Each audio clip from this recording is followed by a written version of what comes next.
근데 이 원인에 대해서 원인과 처방이 중국의 시각과 미국의 시각이 좀 다릅니다. 중국은 미국을 비난을 해요. 미국이 경상수지 적자를 줄이려면 긴축을 하고 그래야 되는데 오히려 정책적으로 돈을 풀고 금리를 낮추고 그래서 소비를 조장을 했다 이거예요. 그러면서 경상수지 적자가 더 커졌다라고 중국은 미국을 비난합니다.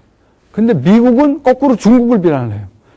아니다. 이건 우리의 소비의 문제가 아니라 중국 너네들의 지나친 저축의 문제가 있는 거다. 그렇게 엄청난 저축을 가지고 미국 남아도는 돈 가지고 미국 채권을 들이다 사들이면서 외환보유고를 키우면서 어떻게 했어요? 인위적으로 환율을 조작을 해서 자기네 물건이 더 싸게 더 많이 팔리게 그랬기 때문에 이거는 중국이 장난을 친 거다라고 지금 서로 으르렁거리고 싸우고 있습니다. 그 해법이 어떻게 해결이 날지는 모르겠어요. 이게 어떻게 금융위기랑 연결됐는지는 여러분들이 한번 생각을 해보시고, 시간상 그것까지는 얘기 못 하겠습니다. 하여튼, 지금 더 이 문제를 해결을 하려고 노력을 하지만, 양방의 그 이익이 아주 심각하게 이렇게 엉켜있기 때문에 해법이 쉽지가 않습니다. 요지는 이 금융위기의 중요한 근본적인 원인이라고 지적이 되는 이 글로벌 임밸런스의 문제도 사실은 미국의 경상수지 적자의 문제랑 밀접하게 관련이 있다 하는 거를 여러분들이 좀 기억을 해 주시기 바라고요.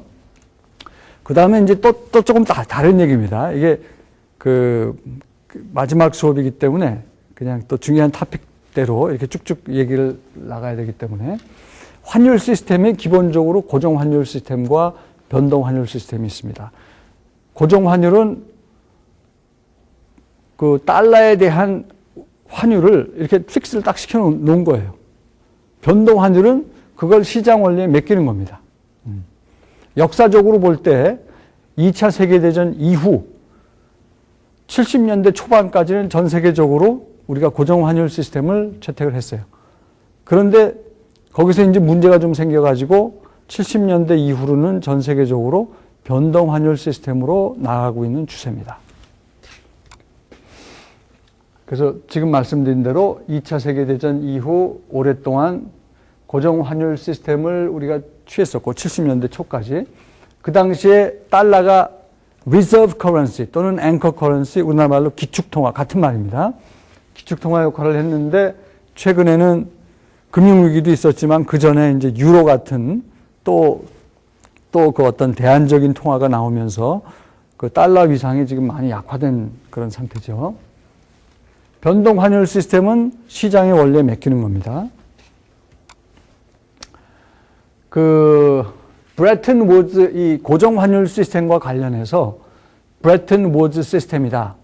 그러니까 2차 세계 대전 후에 브레튼 우드가 이제 그 동네 이름이에요. 미국에 있는 동네 이름인데 거기에 그 전쟁에 참여한 그 전쟁을 이긴 나라들이 모여가지고 앞으로 전후 경제를 이렇게 이끌고 나갈 것이다라고 이제 회의를 하게 되고 거기서 이제 어떤 얘기를 했냐면 우리가 고정 환율 시스템을 취하는데 미국이 경제 대국이니까 달러 대비 각 나라의 통화를 고정을 시키고 그 다음에 각 나라에서 달러를 많이 벌어서 미국한테 주면 미국은 갖고 있는 금으로 바꿔주는 그런 시스템을 취하게 됩니다. 그런데 문제가 2차 세계대전 후에 독일과 일본이 그러니까 50년대, 60년대를 통해서 굉장히 열심히 노력을 해가지고 수출도 많이 하고 그래가지고 미국 달러를 많이 벌어들였어요. 그래서 미국에다 대고선 이거를 금으로 바꿔주시오. 그러다 보니까 미국이 갖고 있는 금들이 동이 나버렸습니다. 그래서 70년대 초에 당시에 미국 대통령인 닉슨이 더 이상은 바꿔줄 금이 없다. 그래서 소위 금태환 정지 선언을 하면서 더 이상은 이런 브레튼 우드 시스템에 의한 고정 환율 시스템 유지를 하기가 어렵다. 그래서 이걸 포기를 하고 70년대부터 이제 변동 환율 시스템으로 넘어가게 됩니다. 지금 이제 90년대 후반에 와서 이제 유로가 달러의 대안으로 뭐 아직 기축통화라고는 볼 수 없지만 달러 위상을 위협하는 존재로 지금 이제 부각이 되고 있는데, 뭐 한간에서는 그 미국이 이제 이라크를 침공한 게 경제적인 이유 때문이다, 뭐 그런 얘기를 또 합니다. 그런데 이제 이라크가 그 자기네들 그 석유 팔고 그럴 때 그 결제를 달러가 아니라 유로로 하려고 했다. 그래서 미국은 그거를 사전에 경고하는 의미에서 침공을 했다라는 얘기가 나올 정도로 이 달러가 여전히 아직은 기축통화 역할을 하고 있지만 그런 식으로 그 자기네들 위상에 미국이 굉장히 민감한 반응을 보이는 거는 사실인 것 같습니다. 그래서 그 얘기를 여기 조금 더 요약을 제가 했고요. 여기까지 해가지고선 오늘 이번 주 전반부 수업은 마치고 잠시 쉬었다가 후반부 수업으로 계속하도록 하겠습니다.